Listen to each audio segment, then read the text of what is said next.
Assalamualaikum warahmatullahi wabarakatuh. Kami dari kelompok 2 akan menjelaskan tentang kapitalisme di Amerika dan Inggris.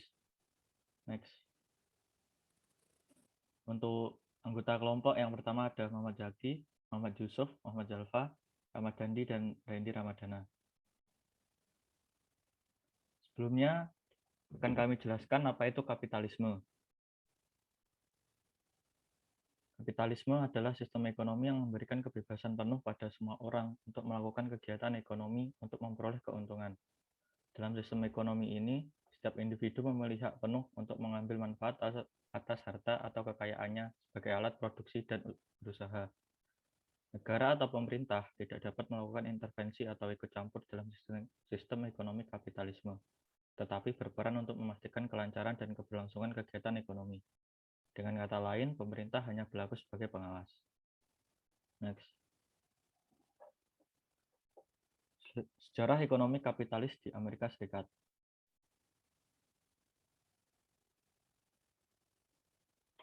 Awal perkembangan perekonomian Amerika Serikat tak lekang dari tumbuhnya revolusi industri di Eropa yang menyebar hingga benua Amerika pada pertengahan abad ke-17.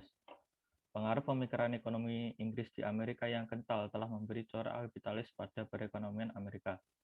Selain itu, berbagai peristiwa yang dialami Amerika Serikat memberikan corak lain yang lebih khas terhadap perkembangan perekonomiannya, yang diantaranya yakni perekonomian yang terjadi saat AS berupa daerah-daerah koloni atau kolonial ekonomi.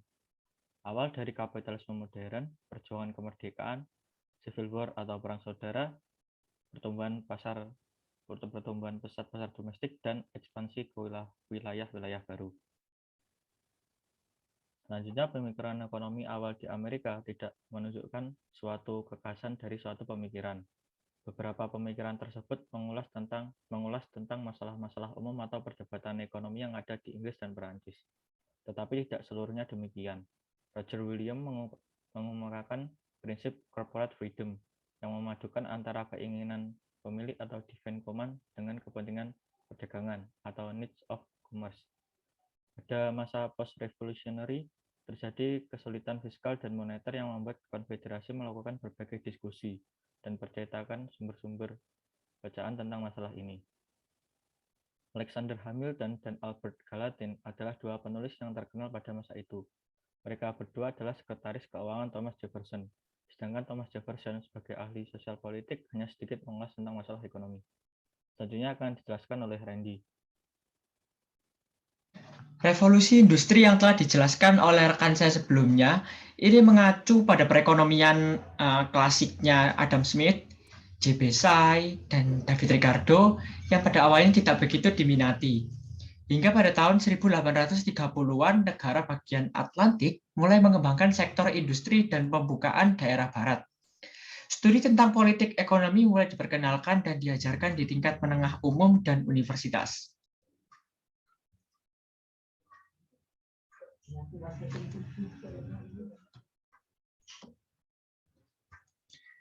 Akhir dari Civil War yang terjadi di Amerika Serikat pada tahun 1860-an sangat berpengaruh terhadap perkembangan pemikiran ekonomi Amerika Serikat. Minat untuk mempelajari ilmu ekonomi makin tinggi, berbagai macam bacaan tentang ekonomi pun diterbitkan, dan peningkatan ahli-ahli di bidang ekonomi semakin ditingkatkan. Revolusi Amerika yang kedua yaitu makin meluasnya industri manufaktur dan perkembangan kapitalisme modern. Henry C. Carey pada tahun 1793 hingga 1879, seorang penganut paham klasik dan free trader atau perdagangan bebas, pada akhirnya nanti seperti Fichte dan List akan mengubah pandangannya tentang perekonomian. Dalam Principles of Political Economy, dan beberapa tulisannya menyatakan tentang labor theory of value dan kepercayaannya tentang kemungkinan terjadi penambahan posisi dalam kelas pekerja. Carey dapat juga disebutkan sebagai salah satu penemu nationalist school yang mengenalkan tentang proteksi. Dengan proteksi akan menjadi bagian penting dalam perkembangan Amerika. Selanjutnya, kondisi ekonomi Amerika saat ini. Sebagai negara adidaya atau negara superpower di zaman modern saat ini, Amerika Serikat memiliki andil yang besar dalam mempengaruhi dan membentuk perekonomian dunia. Segala aspek dalam kehidupan Amerika Serikat menjadi acuan bagi negara-negara di dunia. Mata uang Amerika Serikat, yakni dolar, menjadi acuan nilai tukar terhadap mata uang negara lainnya. Tingginya nilai tukar dolar menyebabkan perekonomian Amerika Serikat menjadi suatu perekonomian yang paling kuat. Tidak hanya kehidupan ekonominya saja, tetapi negara ini juga diberkati dengan aspek-aspek mumpuni yang lain seperti politik, militer, budaya, dan teknologi-teknologi tingkat tinggi yang sebagian besar lahir dari negara ini. Oleh karena pengaruhnya yang kuat terhadap keberlangsungan kehidupan dunia, masalah dalam perekonomian Amerika Serikat sama dengan masalah yang harus ditanggung oleh sebagian besar negara di dunia. Amerika Serikat memimpin sebagai negara dengan ekonomi terbesar di dunia. Menurut data Dana Moneter Internasional atau IMF, ekonomi Amerika Serikat menurut besaran produk domestik bruto mencapai 22,9 triliun US dollar pada tahun 2021. Dengan angka tersebut, PDB Amerika Serikat menyumbang 25% dari ekonomi dunia. Amerika Serikat pun memimpin posisi ekonomi tertinggi sejak tahun 1960, bahkan jauh sebelum Perang Dunia I dan II. Atas dasar itu, Amerika Serikat dikenal sebagai negara adidaya ekonomi. Dan penjelasan selanjutnya akan dilanjutkan oleh rekan saya. Oke, kita lanjut. Adapun sistem ekonomi yang dianut oleh Amerika Serikat adalah sistem ekonomi kapitalis campuran. Dalam hal ini, ekonomi dijalankan dengan mekanisme pasar, tetapi pemerintah juga melakukan intervensi ekonomi agar perekonomian berjalan lancar dan persaingan terjadi secara sehat. Dengan sistem ekonomi yang mereka jalankan, Amerika Serikat sukses mengalami pertumbuhan PDB yang stabil, memiliki tingkat pengangguran yang rendah, dan tingkat penelitian dan penanaman modal yang tinggi. Next slide.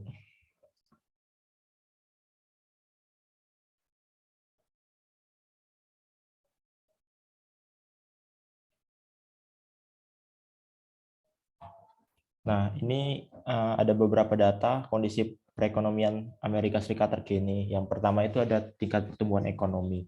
Nah, tingkat pertumbuhan ekonomi Amerika Serikat sudah berhasil pulih dari kondisi resesi akibat pandemi COVID-19.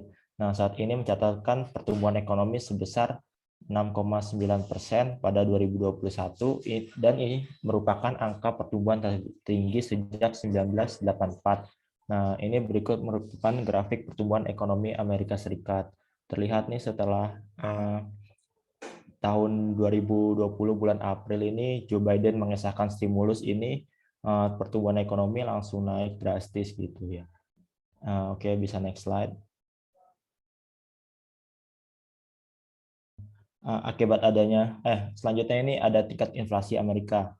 Nah, akibat adanya krisis, pemerintah Amerika Serikat meluncurkan stimulus fiskal yang jumbo senilai 1,9 triliun US dollar pada Maret 2020 yang membuat Amerika mendadak dibanjiri dana tunai dan peluang kerja untuk membantu masyarakat. Akibatnya, tingkat inflasi Amerika Serikat meningkat terhitung sejak Juni 2020, berikut merupakan tingkat inflasi bulanan Amerika. Nah, jadi stimulus yang diberikan ini menyebabkan inflasi yang tinggi di Amerika Serikat. Terlihat trennya terus mengalami kenaikan hingga Januari 2022 ini ada di tingkat 7,5%. Gitu. Next slide. Nah, selanjutnya ini ada tingkat pengangguran terkini. Nah, tingkat pengangguran Amerika Serikat sebelumnya berada pada tingkat 3-4% selama 5 tahun terakhir. Nah, baru pada saat April 2020 ini tingkat pengangguran Amerika Serikat melesat hingga ke angka 14,7%. Nah, akan tetapi insentif dari pemerintah, vaksinasi, dan pulihnya perekonomian menyebabkan tingkat pengangguran mengalami penurunan hingga saat ini. Berikut merupakan tingkat pengangguran Amerika Serikat. Nah, ini dari semenjak pasca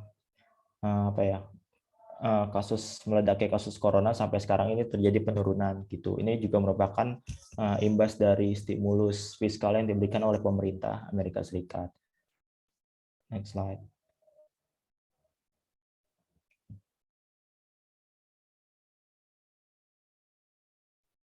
Baik, materi selanjutnya yaitu sejarah ekonomi kapitalis Inggris.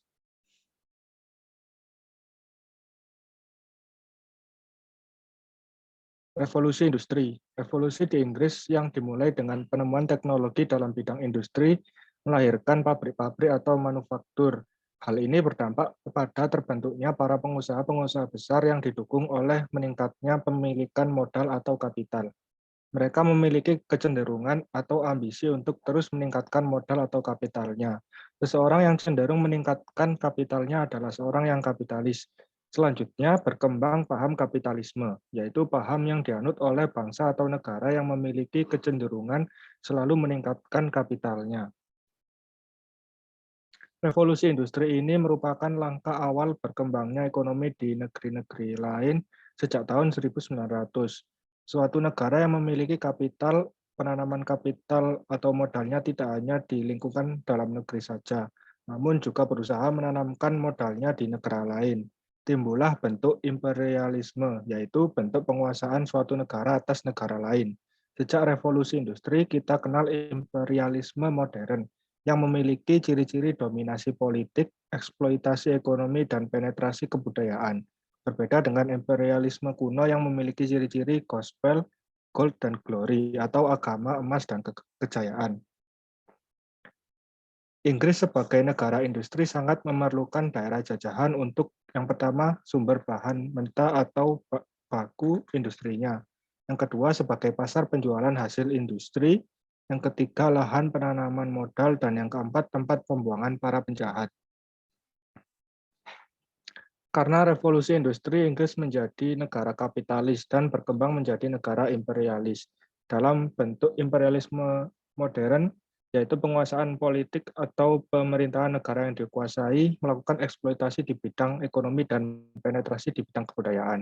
Bangsa-bangsa yang di bawah jajahan Inggris pada umumnya menggunakan bahasa Inggris sebagai bahasa resmi setelah bangsa yang bersangkutan merdeka. Dengan demikian, penetrasi kebudayaan Inggris atas daerah jajahannya berhasil. Materi selanjutnya akan dijelaskan oleh teman saya.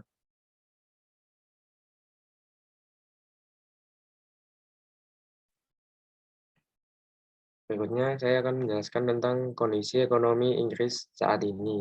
Next. Dalam sistem perekonomian di negara Inggris menganut sistem ekonomi kapitalis, yaitu di mana seluruh kegiatan ekonomi mulai dari produksi, distribusi, dan konsumsi diserahkan sepenuhnya kepada mekanisme pasar. Di negara Inggris, industri manufaktur sangat berkembang pesat. Hal itu sangat menguntungkan perekonomian di Inggris sekaligus dapat membuka peluang terjadinya revolusi industri. Inggris juga termasuk negara yang memproduksi bumi dan gas alam utama di dunia. Sumber utamanya yaitu dari batu bara, minyak bumi, gas alam, tenaga atom, dan tenaga air. Inggris juga menjadi salah satu negara yang produk domestik bruto atau PDB masuk ke dalam kategori terdepan di negara-negara Eropa. Next.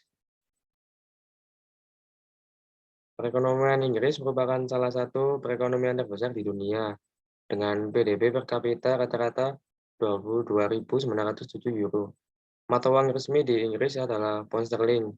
Perpajakan di Inggris cukup kompetitif bila dibandingkan dengan kebanyakan negara Eropa lainnya. Pada tahun 2009, tarif dasar pajak perseorangan adalah 20%, dengan penghasilan kena pajak mencapai 37.400 euro, dan 40% bagi yang berpenghasilan di atas jumlah tersebut. Next.